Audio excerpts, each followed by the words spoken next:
welcome back. Blake Cousins, we are live, Third Phase of Moon, live Friday night radio, and it is my special privilege to bring to you Stephen Bassett. Stephen Bassett is the executive director of the Paradigm Research Group. He founded it in 1996 to end the government-imposed embargo on the truth behind extraterrestrial-related phenomenon. He's spoken to audiences around the world about the implications of formal disclosure by world governments of an extraterrestrial presence engaging the human race, and he's given over 1,000 radio and television interviews, including Larry King, and he's been all over CNN. This guy's big in the ufology world. He's worked extensively for the national and international media, and in 2013, he produced the Citizens Hearing on Disclosure at the National Press Club in Washington. Now, we all heard of the Citizen Hearing Disclosure. It's a massive petition to make our president speak, our government officials speak about the extraterrestrial existence. Now, since 2014, the Paradigm Research Group has been conducting political initiatives in Washington, D.C. One is seeking the first hearings in the Capitol since 1968 regarding the extraterrestrial presence, the issue of it. The other sought to force the ET issue in 2016, the presidential campaign, going forward from the U.S. elections outcome. The Paradigm Research Group will now also operate under the DBA, the PRG International. And Stephen will be seeking lectures, government contracts, and funding from around the world. And, that's what he needs to do. We need to fund his cause because it is trying to get disclosure. That's what it's all about. And wow, it is my pleasure to bring in Stephen Bassett. It's been a while, and he's with us live. And if you've got a question for Stephen, wow, you could call into the show. And the number is 347-934-0378. And press number 1 on your keypad, and you'll be taken straight to the top. And maybe you can ask Stephen Bassett about disclosure, what's happening next. But wow, Stephen, hey, thanks for joining us. You're live, Third Phase of Moon. How you doing tonight? It's my pleasure to be with you again. It's been a while. Wow, it's been a while. You're coming a little soft. It seems like your audio went down. How are we doing now? Let's see. Make sure the mic is really close. Oh, yeah. I see what happened. That should be better. Yeah, there we go. We got a good audio. Now we are live. It's been a while since we've spoken with Stephen Bassett. He held his citizen hearing over there in Washington, D.C. He brought in congressmen, and, they were pretty much convinced that we're not alone in the universe. Now, let me ask you this, Stephen, because I know that you were saying earlier that President Obama was going to be the man that might disclose the UFOs. What happened? Why didn't he do it? Okay. Perfectly legitimate question. Very long answer. We came very, very close to possibly ending the truth embargo on the ET issue. And the catalyst for this happening was, in fact, the presidential campaign of Secretary Clinton. The situation was this. Since 2001, PRG has been doing everything it could to convince the mainstream media to aggressively investigate and bring to light the particulars about the connection between the Clintons and the Clinton administration of 93 to 2001 to the ET issue. And bring that story out. The Clintons were engaged by Lawrence Rockefeller. It's called the Rockefeller Initiative. You can easily find out about that on the internet. In fact, if you go to paradigmresearchgroup.org, there's a link directly to the documents confirming the Rockefeller Initiative. That connection, of course, never went away, though the Clintons never talked about it after 1996. They never talked about it at all, nor were they ever interviewed by the media. Now, that would have been the end of it. when President Clinton left office in 2001. However, as we know, the Clintons had substantial political ambitions. Many of the people in the White House had political ambitions. So the idea that, well, we'll just let this go, given the fact that there is an extraterrestrial presence and the government has embargoed it, was not acceptable. So from 2001 up until virtually the election of last November, PRG was working to get that story out, because if the story of the Clinton ET connection were engaged, and if the 16 or so living principals to that initiative, the Rockefeller Initiative, were interviewed, and certainly if the government principals to that initiative, or the Rockefeller Initiative, were interviewed, the story would explode. It would be a massive story. It would quickly put enormous pressure on both the White House and the Pentagon to pretty much come clean. They would have to cut some sort of deal, and ultimately, under tremendous pressure from the media, with a lot of questions they're just not able to answer, at least under the truth embargo, would result in disclosure. And of course, that would be under Obama, would have been under Obama. So that was the situation. What happened is that we finally started to get traction on this in 2013. And so what you had was the citizen hearing on disclosure, 30 hours of testimony, which included 3 hours of testimony in the Rockefeller Initiative before 6 former members of Congress. Then in November of 2014, all of that testimony was delivered to every congressional office, all 539 of them, I think, counting the territories. And then I arrived in November. I had some funding. I was able to get my publicist, who is a longtime Washington insider, on board. She started approaching the media. I was approaching the media, and very quickly we began to get articles about the Congressional Hearing Initiative, my attempts to talk to people on the Hill, as well as the presidential campaign and Clinton. And that started in November and just continued. And over the next, from November of 2014 to June of 2016, which is, I guess, approximately 19 months, PRG was able to generate probably about 500 English language articles in mainstream media on the Clinton ET connection and the Rockefeller Initiative. Another, 500 to 1,000 in non-mainstream media. I mean, web stuff, right? Websites was certainly a lot of those, and then there was international media. I mean, it was just literally everywhere. So the story was out, and the print media were on it.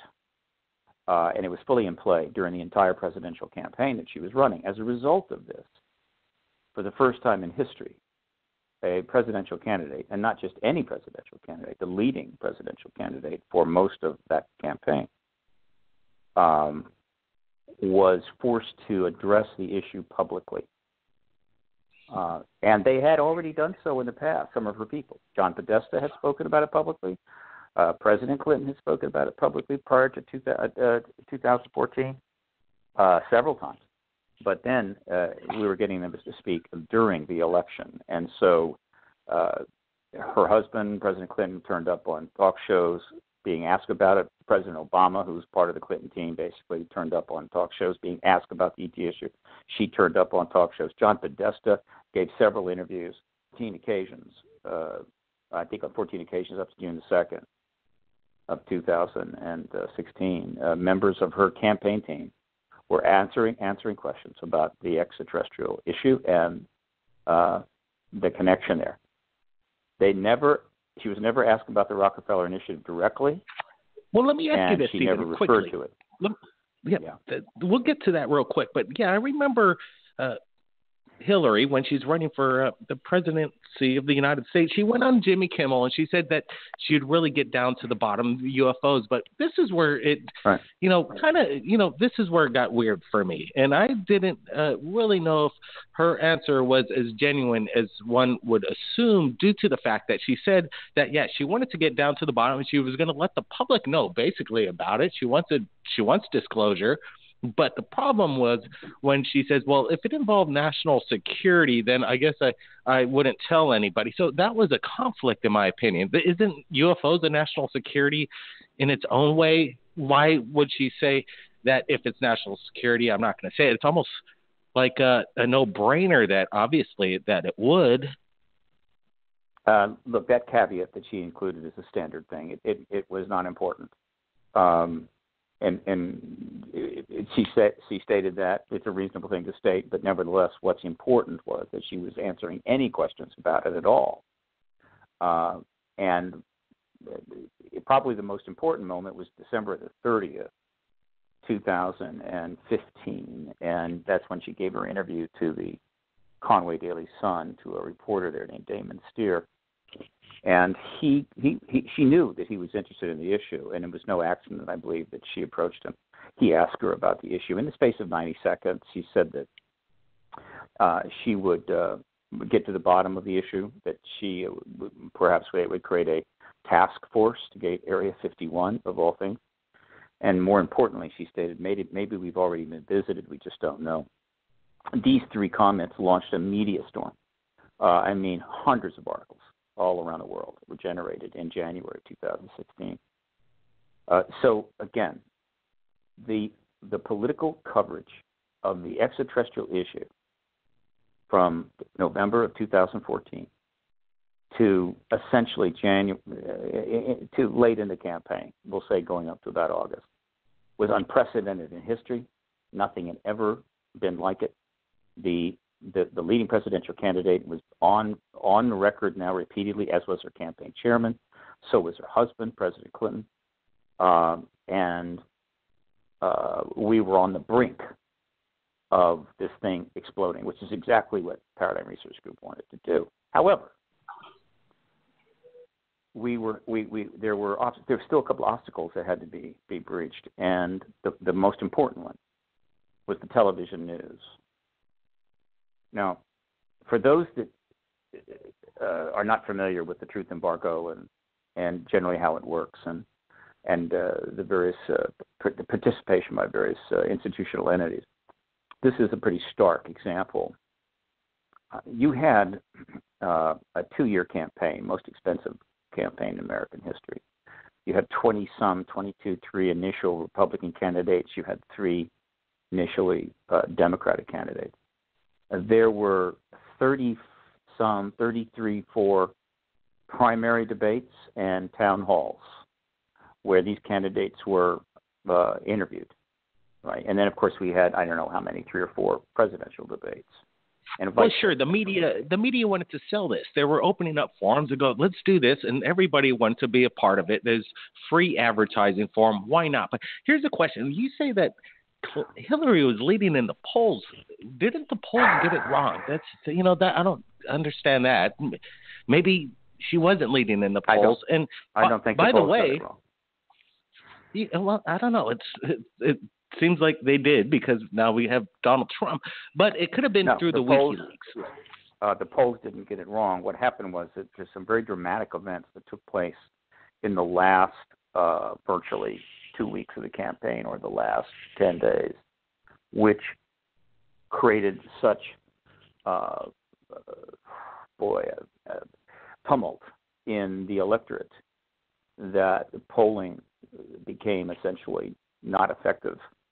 People were getting information, very extraordinary information was coming out literally on a daily basis. And when you have that kind of volatility, it's very difficult to get accurate polling. And so toward the end, the polls didn't get it right, and things were moving away from her towards her opponent. So that explains that. But the point I'm trying to make before, this is very important. You have to understand that for almost 2 years, all these articles are being published around the world and in the United States about the connection between a leading presidential candidate and the ET issue, her husband, the former president, and the ET issue, her campaign chairman, John Podesta, and the ET issue, all over the place. Now comes the debates, right, that tens upon millions of people are going to watch. All of these debates were controlled by the television media, the television news shows. In other words, all of the debate moderators, with maybe one exception, maybe two, of these 33 primary debates and forums, as well as the presidential debates, were television news anchors. Now, one of the most important things to note about these television news anchors, and everybody knows who we're talking about here, is they're virtually, with few exceptions, millionaires. They're all making between $1 and $20 million a year. And so these millionaires are then given the responsibility to put the questions to the candidates. And the way it's described by the campaign, presidential campaign debate commission, and by the networks themselves, is that they literally have it's on their plate. It's not like the owners of the networks are telling them what to do. These political news hosts are making up the questions. All right, and in all of these 33 primary debates and forums and the presidential debate, not a single question was asked of any candidate, not the least of which Secretary Hillary Clinton, about the ET connection that was being written up in articles all over the United States. This is utterly improbable.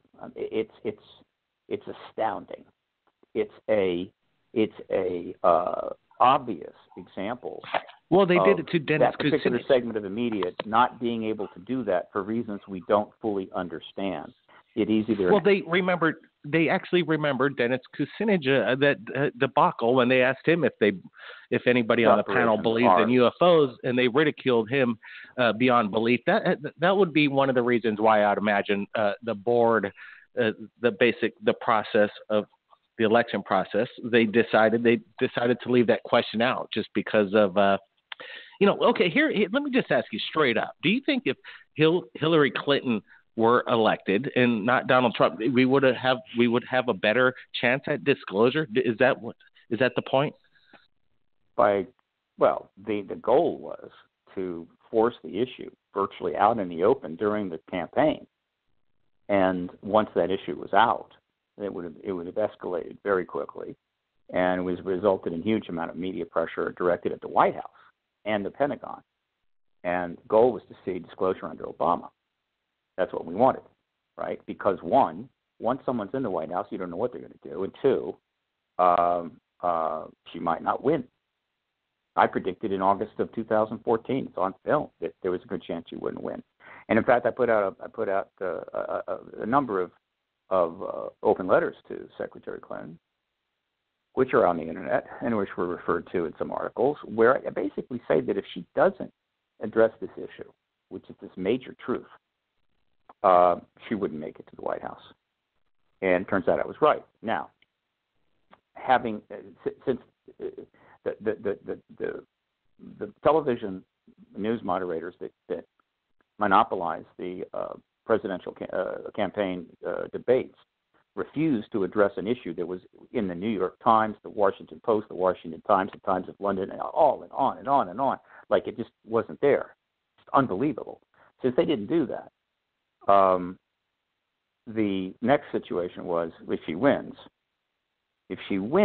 the election, then all of this news coverage, all of her statements by herself, by Podesta, by her husband, literally come into play even more powerfully the day after she wins that election. And so all of the reporters that have written all these hundreds of stories, 37 of which, including 2 Pulitzer Prize winners, I was in direct contact with on a regular basis, meaning I had an ongoing source relationship with, would have been able to then come at her and go, okay, now you're going to be the President of the United States. We want to know more about this. And if they didn't force it out during the transition, when she goes into the White House, it becomes even more intense. And so my sense was that if Clinton wins the election, given all the work that had been done, all the media that had been generated, that she would have been in a position where she virtually had to take action, which means that she would have had to go to the Pentagon and force a deal with the Pentagon that would allow her to disclose, and she would have been the disclosure president. When she loses the election, the advocacy movement for disclosure comes to an absolute screeching halt as of November the 8th, 2016. And it is still in suspension as we try to regroup and decide where to go next. Well, it's interesting because Donald Trump just met with the Pentagon within the past 24 hours. Now that he is president, and put in all politics aside, it's all about disclosure. Now, Trump is in charge. Doesn't he seem like a man that might be more thinking out of the box in regards to this? He is basically, he's been in Hollywood, so he would know how to put this out to the people in a very entertaining way, more than most candidates, in my opinion. I'm just saying, this guy's up there. He could do whatever he wants. Why doesn't he? What do you think? Why wouldn't he want to do that? I did see recently that somebody went up to him, try to get a question. What do you think about the UFO phenomenon? And Right. he refused to answer the guy. He didn't say a thing. So this is a little disconcerting in my opinion, but he did make some statements in the inaugural speech about locking the mysteries of space. What comes to your mind in regards to that? And Donald Trump's mind, where do you think? The entire set of equations that the advocacy movement has been using completely go out the window when he is elected, and a whole new set of equations have got to be formulated. Yeah, the circumstances are dramatically different. I can give you some of the parameters here that we're looking at. One, Donald Trump has never said anything about the ET issue ever in his entire life. Two, the Republican Party has never said anything about the ET issue, virtually. There's one exception that comes to mind. He did say unlocking the mysteries of space during the inaugural speech. That is not about ETs. That's locking the mystery of space could mean anything. I'm talking about direct statements regarding the extraterrestrial issue. The only person that comes close is Stephen Schiff, who was a Republican congressman that looked into the Roswell issue and tried to get records from the government on it back in 94 or 5, and he was stonewalled, and they didn't give him anything. Other than that, Republicans are complete blank. They have in no way given any indication that they have the slightest interest in the truth coming out on this. So that's a second variable. Third variable, Donald Trump is a rogue. He is an outsider. He is a rogue, and therefore capable of doing anything. He is not operating under the normal protocols. The truth embargo is, in fact, a protocol. And so the idea that he might challenge that protocol is certainly possible. And people have been talking about that on the Internet, though most of it's wishful thinking. Fourth parameter, Donald Trump President Trump, rather, being who he is, during the campaign, insulted the generals, military generals. He attacked the FBI, not the FBI, but the intelligence agencies, rather, in general, which is not a good idea. And I believe there's considerable amount of concern within the military intelligence community about him, and they're going to be treating him very carefully. And therefore, the potential for a brokered deal between the White House and the military intelligence complex, meaning the Pentagon, to allow disclosure to go forward is certainly very up in the air and perhaps much less likely under Trump. Another parameter, he did bring in and has put around him a number of generals, which is interesting, even though he attacked the competence of the generals. But again, he says things off the cuff, and so you can't to overemphasize any particular statement that he made. But clearly, he was disrespectful of the military intelligence community in various ways. And then he selects a number of generals to be in key positions around him. Very interesting. Those generals, former general, and I think in every case, retired, they could be a logical bridge between the White House and Pentagon if a effort to reach an understanding allowing disclosure were to take place, assuming there is any attempt to make that effort. And right now, there is no pressure on either the Pentagon or the White House to engage this issue at all. I mean, the media has dropped out of the coverage completely in terms of the political coverage. It all disappeared. I'm not surprised at that. And without any pressure, and given the fact that there are now just scores of issues that are just jumping up as we're going through this very chaotic transition, it's highly unlikely that that issue could be brought to bear at all, barring something profound happening.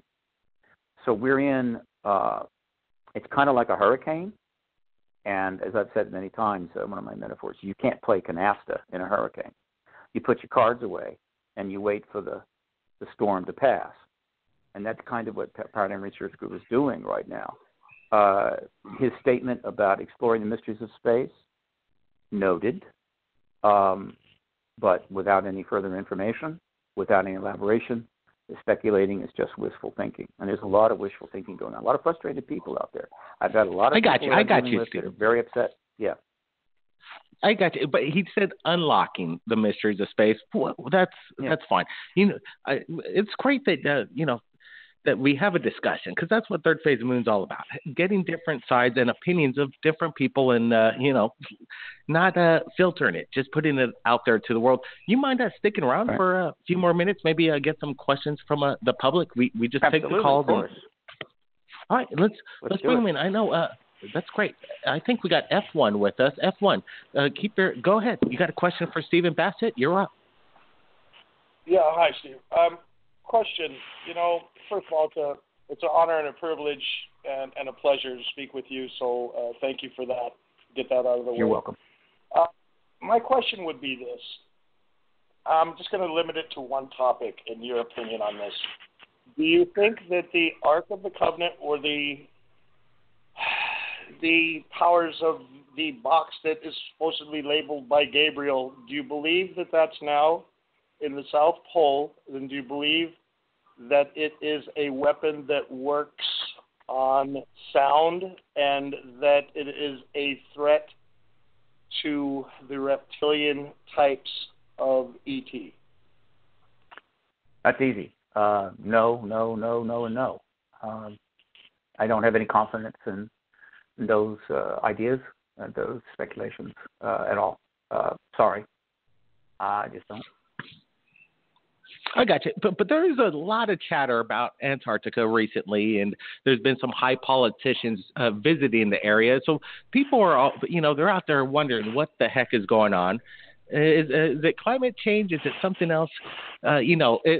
People are wondering about this. But so no answer for on that one. But how about this, Stephen? What about WikiLeaks? WikiLeaks is a pretty good source to go to for information, in my opinion.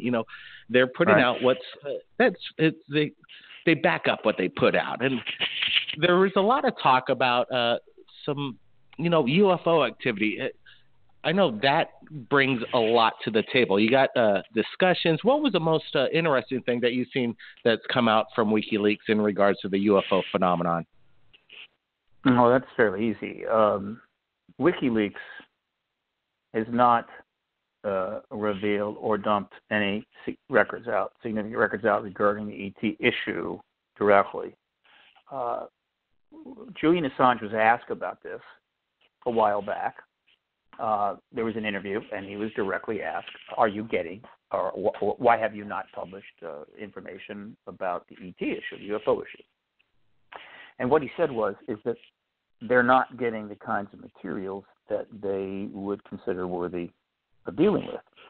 And he elaborated, and what he was basically saying, to paraphrase, was that we publish raw documents from corporate, what have you, that break down the opaque wall and create some transparency.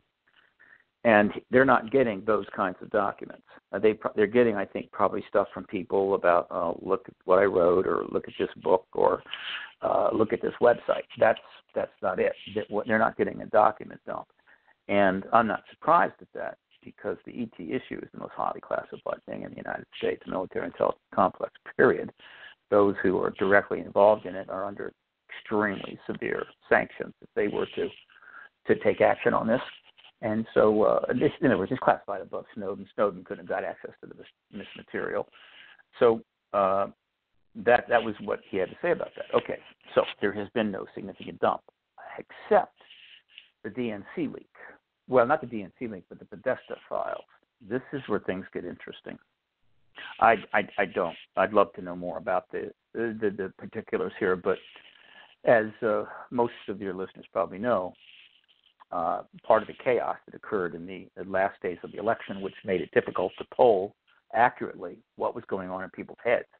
about who they're going to vote for is that WikiLeaks started a dump of 58,000 documents obtained from the computer of John Podesta.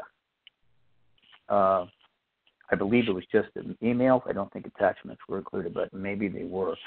And these 58,000 documents were then released on a time-release basis in which 2,000 to 3,000 were released every day over a period of, I think, like 15, 18, 20 days to maximize the impact of their release. They could have just been dumped in one whole thing. There it is, look at it.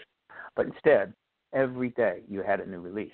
Well, PRG was most interested in this because PRG was very well aware that there was correspondence in Podesta's emails regarding the ET issue. And so as those documents came out, PRG tracked them all and published in its updates. And you can subscribe to the updates by going to paradigmresearchgroup.org and clicking on the link to subscribe to the PRG mail list. About 85 documents had references to the ET issue in various ways, including emails that I had sent him. And these were all presented to the media. These were all put out to all the reporters I was working with. And there were some articles written about it. I was hoping to see stronger stuff in those Podesta files than we got. What we got was extremely interesting. It clearly showed that they were engaging it, clearly showed that this was no joke, but a really powerful email that might have really set the media on fire did not turn up. And that is the extent of WikiLeaks' contribution to you're right. the disclosure process.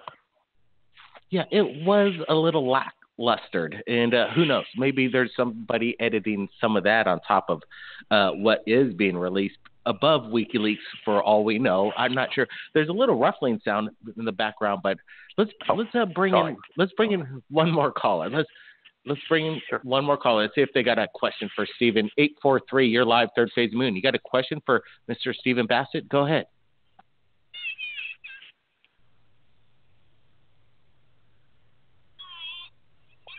Okay, 843 there? No, we're going to move on. Let's see. 571. You got a question for us, Stephen? 571. Hello. You're live. Hello, yep, go ahead Stephen with your Bassett? question. Yes, it is, sir. Hello, I'm Dimitri from MUFON Corporation, and I was wondering, because we have a lot of evidence, but not enough believers, I would call them, about ET or the third kind or other than humans. Humanoids, we have a lot of evidence on them, and the Armadillians also. Also, I wanted to ask you a couple questions. Yeah, go ahead. First question. Go ahead. 43 battle of the UFOs, or what they would call it, when the U.S. or I think it was U.S. or Germany tried to take down a mothership and could not actually do any damage to that. And it's in public, like documentary, so it's not like fake or anything. Do you know anything about that? You're referring to the Battle of Los Angeles, 1941. Yeah, they thought that there was possibly something flying over Los Angeles at the time, and they obviously decided it could be an enemy craft, and so they unloaded on it and weren't able to bring down whatever it is they were seeing. It's a famous event. There is a famous photo about it. We don't know to this day what it was. It could have been somehow just panic thing, but it's part of the annals of the extraterrestrial history. It may turn out that there was no ET craft there. It was something else, but obviously so much more has happened since then. It's far more important and convincing to the confirmation of ET presence. But it's a notable event. So absolutely. We got another caller. Let's get some more callers. Okay. Let's bring them in. Let's go to area code 727. You got a question for Stephen Bassett? Go ahead. Yeah, hi. First time caller. My name is Adam. Hello. Mm-hmm. Hi, Adam. Hi. I'm sorry to bother you, sir. I just got a question. I've been watching Third Phase of Moon now for about a year, and I just recently saw what y'all did with that underground base, and I want to say I'm very impressed, and it's very cool. One, and two, Mr. Stephen, I was wondering, when it comes to the whole phenomenon, when it comes to not the Antarctica theory that the first person was out talking about, but when it comes to the whole theory of Project Bluebeam and the whole earthquakes and the whole thing going on with the anatomic gold and the Iberian Sea, I think it is.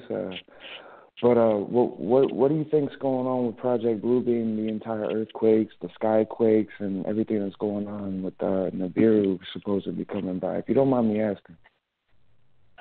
No, of course not. Look, there are scores upon scores upon scores of theories that are out there.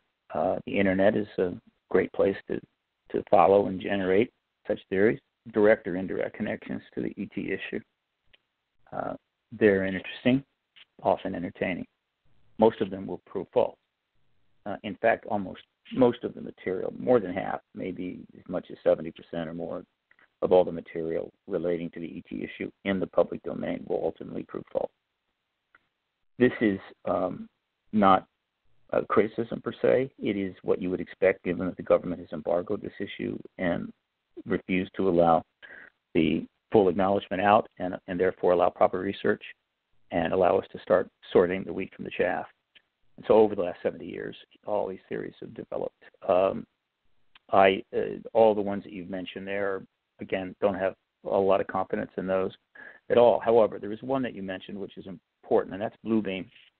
The reason Bluebeam is important is that essentially Bluebeam is the theory that a false flag ET event will be created by the government as part of a disclosure process in order to manipulate the public through fear towards some government agenda, which most people would assume, huge hundreds of billions of dollars of new defense spending and weapons and whatever else, which they're so fond of. And that's what Bluebeam is about. I am glad that people are worried about that. I'm glad they're paying attention. And if that means creating elaborate scenarios that they've heard from insiders in the government or whatever, it's still good that they're paying attention. Do I think the government will do a false flag around disclosure? No, I don't think so. But I'm glad we're paying attention, and I'm glad the government knows we're paying attention, because it's possible that some idiot might try to pull that off, or at least try to make the case for that, just like the military intelligence community made a case to JFK right after he became president that he needed to back an invasion of Cuba, Bay of Pigs. But I don't think it'll happen. I think that the risk there is enormous, and they couldn't pull it off because thanks to the internet and the fact that now hundreds of millions of people around the world are very now aware of this issue, they're attuned to this issue, they're paying attention, and they're ready to jump into it with both feet should it finally achieve what will give you. Yeah, but they do control everything about the internet as well. And Russ has recently launched this thing called the Satellite Destroyer. So, there's a lot of things that they could suppress real quickly if they really wanted to pull off something. But also, one quick note, there are scientists out there that would pretty much 100% bet all their money or agree that there is a planet X out there in our solar system. And people would have thought there would be wacko if they said this just a few years ago about Nibiru or Planet X. So, there might be a Planet X out there, Mr. Bassett. The scientists have already said that it's out there, more likely there than not. Is that a question? No, just a statement. Okay, let's bring in one more question. And then definitely this has been exciting. This is cool stuff. Area code 386. You got a question for Stephen Bassett? Go ahead. Hi. I just was kind of more wondering if there's certain regions around the world that tend to maybe have more activity or specific types of craft I don't know if there's a generalization that maybe over in the Middle East or Russia or here or somewhere that tends to kind of maybe give a overall theme of what they would expect to be coming forward. Like, why is there everywhere around the world they're spotted? Is there a type that maybe stands out more than another that maybe is symbolic of something over something else?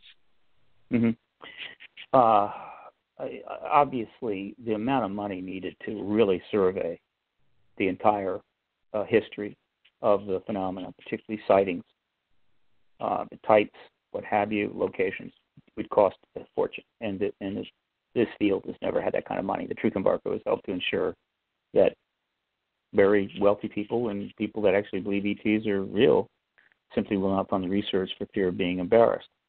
But MUFON is probably your best shot there. I mean, if you contact MUFON, they do have databases, and there have been efforts to chronicle locations, concentrations, and even the types of craft. But the kind of, I think, discernment that you're looking for is even more sophisticated. There's no question that there's a concentration of sightings around the world in different places. This may just be because of population centers. It may be because in some parts of the world people just don't report or don't have the ability to see some of these things. There seems to be a more localized concentration around military bases in some instances. But the actual dispersal and the where, the what's, and the hows is still pretty much impossible at this point to really get a handle on. The sightings occur worldwide without question, and contact is taking place, I think, in all countries. So I view it as a global phenomena, and those particulars are not particularly essential, not really essential to the disclosure process per se. However, these are things that we would expect to learn a lot more about in the post-disclosure world, when the government finally acknowledges the truth of this, and we can start pressing the government for everything that it knows. And then the research into the field will be funded to whatever limit it could possibly want, and the truth will become globalized. But right now, I'm afraid we just have to wait and do the best with what we have. But there is a lot of information about sighting and about craft and about what ETs look like on the internet. It's not hard to find. Well, Stephen, let me ask you this. Have you ever seen a UFO? What made you get into this? Because you've been around it. You want to disclose it. What have you seen? Have you seen anything strange in the sky? Go ahead. Personally, no. Nothing. And I haven't had contact. Obviously, I've seen videos and photos of lots and lots of sightings, and I've talked to many, many contactees and what have you. But personally, no. I got into this field because I am a political activist at heart, and I saw this as an incredibly important issue that was not being dealt with properly with implications, and I got involved on that basis. Incredibly interesting. Who would deny that? And then after I got involved, it became even more intense for me, because in the process of acclimating myself to the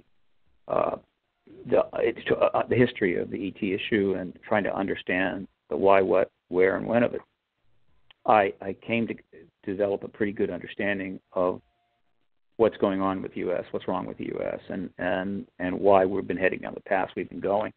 I became aware of what I call the broad spectrum dysfunction that is now developed within the country, the body politic. And it was pretty clear that if something dramatic doesn't happen pretty soon, the United States is headed for a very, very unsettling and unpleasant place. Possibly the end of the Republic, possibly a nuclear war. Really bad things are coming toward the United States, as well as the rest of the planet. I mean, we cannot continue to operate our world computer, on this operating system. It's like trying to operate a modern laptop using a Altair or a Commodore operating system. It's impossible. And so we're pretty much headed for a hell in a handbasket. And as I got to know that and understand that better, my passion for getting this thing resolved became essentially implacable. So that's why I'm involved. I'm not that amazed about ETs. It's not shocking. Yeah. I want to meet an extraterrestrial. What do you think? I'm doing it because if we about... don't disclose this ET presence, the United States is going to be in deep trouble. Go ahead. Yeah. Well, I hope not. I'm more of an optimist in regards to the future. I have faith in humankind, no matter how top in control the people are in charge. With the world's largest archives of UFOs on our channel right now, the word is getting out. But what do you think of Dr. Greer? Do you think he can summon UFOs? Have you been to any of his events? I'm sure you're in close proximity to him. Why haven't you gone to any of his events? I'm just wondering. I have gone. I have attended one of his events. I don't have. I don't deal in that area. I can't comment on whether UFOs can be summoned or not. I got you. If I had to bet one way or the other, I would say yes. It's not that illogical, and I've talked to people that have had experiences like that. So that, as far as I can go there, I'm not dealing in that realm. I'm a political activist. I'm I got you. Media. Yeah, it's a whole different ballgame. The whole contactee movement. There's different sides of the battlefront. Ongoing. Yeah, absolutely. But I'm not involved in the contactee movement per se, but what's going on there is very significant. And I assure you that more contactees are coming out every day, and you're going to see more interesting stories about interaction. And so all that's part of the entire picture, without question. Yeah, fair enough. Absolutely. We've got a few minutes left. We've got about 10 minutes left. So let's get one more question, and then we're going to find out what Stephen's going to be doing in the next year, because things are happening real quickly, it seems to me. So it's a new president of time. And president. We got a new president and a new president of things that are going down. But one last caller, 727. You got a question for Stephen Bassett? Go ahead. Yeah, hi. How you doing again? I asked a question about Project Bluebeam earlier. Just my last question, because I'm kind of interested in the subject that you have. I got you, but I want to get a new caller, so sorry about that. But, yeah, thanks for we're going to be going back down to that bunker system, by the way, that we've been putting up on our YouTube channel. It's been quite scary stuff. To the caller, 706. You got a question for Stephen Bassett? Go ahead. Yes, I do. Thank you. My name is Sophia. Blake knows me. I am a military rat, so to speak, and I am also ex-military Army DOD. I am also a contactee. That aside, I agree wholeheartedly with everything that you're saying. You are an absolute voice of reason to me right now. Thank you for that. You're welcome. You're welcome. I also agree that we are coming to a crisis point. I hold that our government is not going to cooperate in any way, shape, or form, ever, until they're forced. And that's highly likely it's going to happen. And when it does, it would be better for the public, and I believe this wholeheartedly, to keep researching on their own and doing privately their own types of empirical data gathering, I guess is the word. In other words, I would like to see more scientists step up to the plate and find funding to do the research necessary, because there is a lot going on. And if everybody keeps their head straight and realizes that we are dealing with ET, they are advanced, extremely advanced. I can tell you that from a personal perspective. Humankind has really not come up to the plate yet in understanding what that really actually entails and means for us. And if disclosure happens, I hope it happens soberly with all that in mind, Sure. I think they're looking for us to evolve, so to speak, and to become more cognizant of what really goes on and what we need to be learning ourselves. And that at least is the messages I keep getting, We're we are infants about to have a temper tantrum to them, and they won't let us go that far. A third world war is intolerable, and it could do more damage than we realize we're totally unaware of how bad it could get. We have the capability of destroying ourselves. And I guarantee you, they haven't invested their time for us to fail with that. Mm. And from a I'm just curious, from your political point of view, how do you think that's going to happen? Mm-hmm. Let me respond. There's two things I need to respond to. One, I certainly understand why people would think or hope that extraterrestrials would intervene if we were to finally press the button, that button we spent so many thousands of years finally perfecting, and launch the nuclear war. I don't blame them, but I'm not counting on it. I could think of a lot of reasons why they wouldn't, and so we can't afford the luxury of not pursuing resolution of this issue. Certainly disclosure, anticipating that if things go to hell, they'll step in. Can't do it. Can't risk it. But I understand why people would think that way. The other one, though, is interesting. What you just said raises a very important point. For those and I've had many tell me this, that just think disclosure cannot happen, period. It just simply cannot happen. One of the things that they don't consideration is that, one, there are plenty of people within the government, both in the political side and in the military intelligence side, who would like to see disclosure, that favor it, that want the truth out. That doesn't mean they can do anything, but they're there. We have those supporters inside that, if the time or circumstances were right, might be useful. And secondly, there are contactees within the military intelligence complex. There are contactees within the Congress and the congressional staff. We know this because we have a pretty good idea. We have some idea of the number of contacts that are being made, the percentage of the population. And so just imagine that. You've got contactees in deep, programs. You've got contactees with clearances inside the Pentagon and so forth, who obviously cannot say anything. They can't speak out. I doubt they're telling their bosses that they're in contact. But they are, in fact, having contact. And so this is not strictly a binary situation where you have an absolute opposing force against the disclosure process. And you're an example of that. I know others.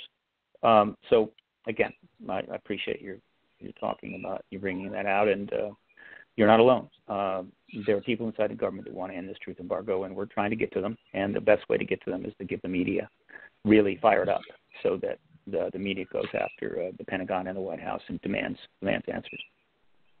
Absolutely. Whistleblowers out there need to come forward, too. There's the whistleblowers are seeing things, they've experienced things, and sometimes they come out on these deathbed confessions, but they need to come out a little earlier and maybe grab something on the way out so you have some tangible evidence, in my opinion. I know it would take guts, but hey, that's what it's going to take. So whistleblowers out there, it's up to you guys too. Now, Stephen, what are you going to be doing this year? I know it's going to be an uphill climb, it sounds like, from the way you've been describing things. How are you going to get the ball rolling on this? Well, right now, Paradigm Research Group is regrouping, consolidating the PRG's Facebook presence, establishing a second DBA, which is PRG International, establishing the basis for doing some contacts overseas, maybe leading to contacts with some governments. I will be in the UK or in Europe from April 4 to May 10. I've got one speaking engagement. I'm looking to speak anywhere in Europe, particularly during that time. So if anyone has a significant venue in Europe, pretty much anywhere in Europe between April 4 and May 10, I'm interested in maybe presenting. Then I will be coming back to the United States.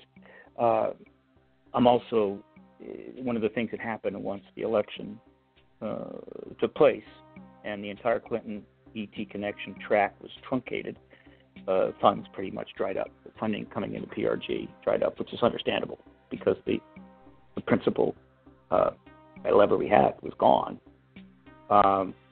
Right now, so I'm trying to find new funding. If I can get some significant funding, there is an interesting opportunity, and that is that my publicist, who I'm not able to work with now because I don't have the funds, has significant contacts within the Trump administration. And if I can bring her back on board, it might be possible to set up meetings high up within the Trump administration to maybe at least off the record discuss this. So I'm going to have to get some decent funding to do that, and hopefully that'll come up. So that's kind of where things are right now. Stephen, you've got to keep up the good work. I called you the bulldog in regards to trying to find out the truth in Washington, D.C., in regards to this UFO phenomenon and all the contact and links to the Stephen Bassett's Paradigm Research Initiative. Basically, the links are below, all of it, and you check it out for yourself. He's done amazing work, and when you get to speak to Donald Trump, and he wants to see evidence as well as, just not testimony, video evidence from the people. We have the largest archive. Be sure to tell him we'll be more than happy to come to Washington, D.C. and share our massive archive. It might work. Well and good. All right, everybody. That was Stephen Bassett, and we'll be doing this again Monday night. And you know what? We're going to be taking calls from the public. The public speaks. They share it right here at Third Phase Moon, and it is real-time disclosure, in my opinion, and it is quite incredible. Thanks for joining us on the Flash Chat, everybody. Again, Monday night, we'll be broadcasting live. And don't forget to take a look at our latest episode as I go deep into an underground bunker system. Where does it lead? You got to take a look at this video. It was intense, guys. It was intense. So, again, join us this Monday, same time, everybody. Keep your eyes on the skies. We're not alone.